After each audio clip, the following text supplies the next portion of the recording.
Spencer Lazara for MMAinterviews.tv with Martin Kampmann. Just got done training for his upcoming fight with Jake Shields. How you feel about that matchup? I feel good, man. You know, I'm training hard. Shields is a tough guy. I'm looking forward to fight him. You know, he's a one-dimensional guy, and you know, everybody's saying they want me to beat him. You know, they think he's kind of boring, and I've seen some of his fight is kind of boring. So I think it'll be a good fight, though. You know, I think I can stick it to him. So is it safe to say you're going to try to stay away from the ground or just stay on top, or what do you feel? Well, you know, the ground is his strong point, so obviously I love to keep the fight standing, you know. I think that's where I'll have the best advantage, you know. So, and I think there's no secret to what he's going to try to do. You know, all his fights, he tried to come in and just smother his opponents, and of course, you know, got some great submissions as well, but he don't do much striking. He's all about getting your opponent to the ground, so that's what I'm preparing for. A lot of submission defense work? Takedown defense? Takedown defense, submission defense, you know, getting back to my feet and stuff like that, yeah. How do you feel going back about the daily stoppage? How do you feel about that stoppage?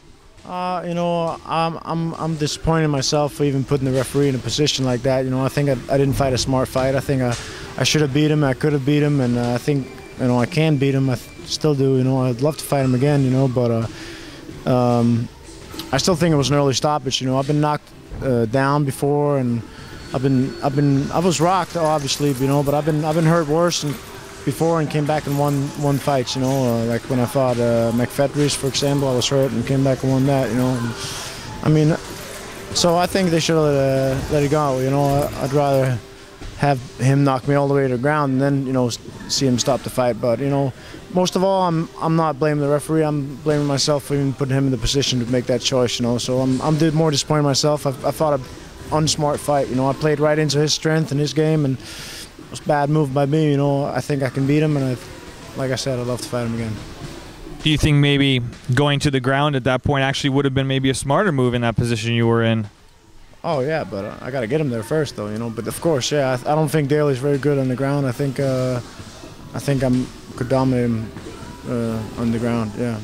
How clutch is it to have such great sparring partners here? Jay Huron, Amir Sadala, all these guys that can help you train for your big fights? Oh, it's great, man. You know, we have a great team here at Xtreme Couture, and now we just got the expansion done.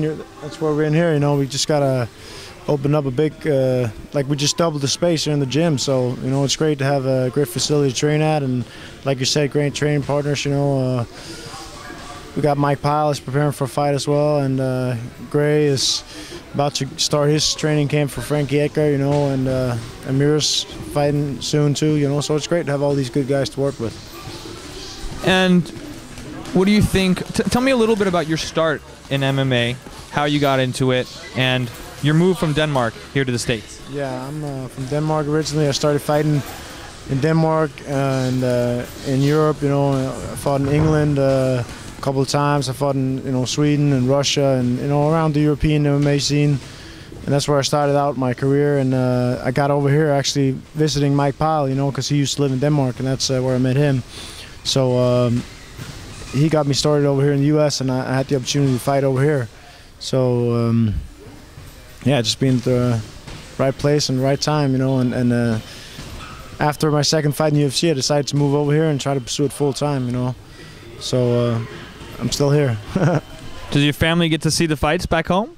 Yeah, actually they just had for the last year there's been UFC on TV, but I heard they want to start making it into pay-per-view, which kind of sucks because, you know, I mean, some people will pay for it, but still, you know, over there, most of the UFC cards is shown at 4 o'clock at night because of the time difference. So, you know, people don't want to stay up that late and pay $50 for it, you know.